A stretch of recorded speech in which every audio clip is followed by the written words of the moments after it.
ప్రభుత్వం. ఇవాళ రేవంత్ రెడ్డి పాలన చూస్తుంటే ఆర్టీసీని అమ్మకదొబ్బెట్టట్టున్నాడు. ఆర్టీసీని ప్రైవేటీకరణ చేసే కుట్ర కనబడతా ఉంది. ఈ ఎలక్ట్రిక్ బస్సుల పేరిట ఇక ఆర్టీసీలో హైదరాబాద్లో ఆర్టీసీ కార్మికుడు ఉండడు. ఎలక్ట్రిక్ బస్సు వస్తే డ్రైవర్ కూడా ప్రైవేటోడే, కండక్టర్ ఉండడు, కార్మికుడు ఉండడు, డిపోలు ఉండయి, అంతా అమ్మకదొబ్బుడే.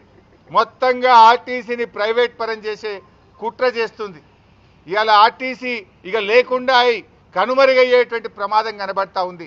హైదరాబాదులో ఇవాళ కమిషన్ల కోసం బడా బడా కాంట్రాక్టర్లకు ఎలక్ట్రిక్ బస్సుల కాంట్రాక్టులు కట్టబెట్టడం కోసం ఈ కుట్రకు నువ్వు తెరలేపినవు.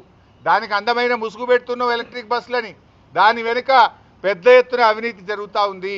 బడా కాంట్రాక్టర్లకు ఎలక్ట్రిక్ బస్సులు కట్టబెట్టే కుట్ర జరుగుతూ ఉంది.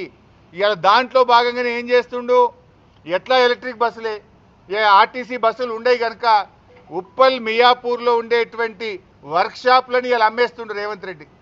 ఎన్నో ఏండ్ల చరిత్ర ఉన్న మియాపూర్ వర్క్షాప్, ఉప్పల్ వర్క్షాప్ రెండింటిని అమ్మకానికి పెట్టిండి ఇలా రేవంత్ రెడ్డి గారు. ఇవాళ జూబ్లీ బస్టాండ్తో సహా రాష్ట్రంలో ఉండే అనేక బస్టాండ్లను రేవంత్ రెడ్డి ప్రభుత్వం హడ్కోలో కుదబెట్టి 1500 కోట్ల అప్పు తెచ్చిండు. అంటే బస్టాండ్లేమో కుదబెడతావు, వర్క్షాప్లేమో అమ్మకదొబ్బుతావు, ఇక ఒక్క ఆర్టీసీ బస్సు కొనవు.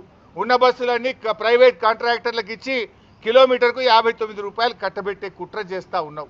నువ్వు వచ్చిన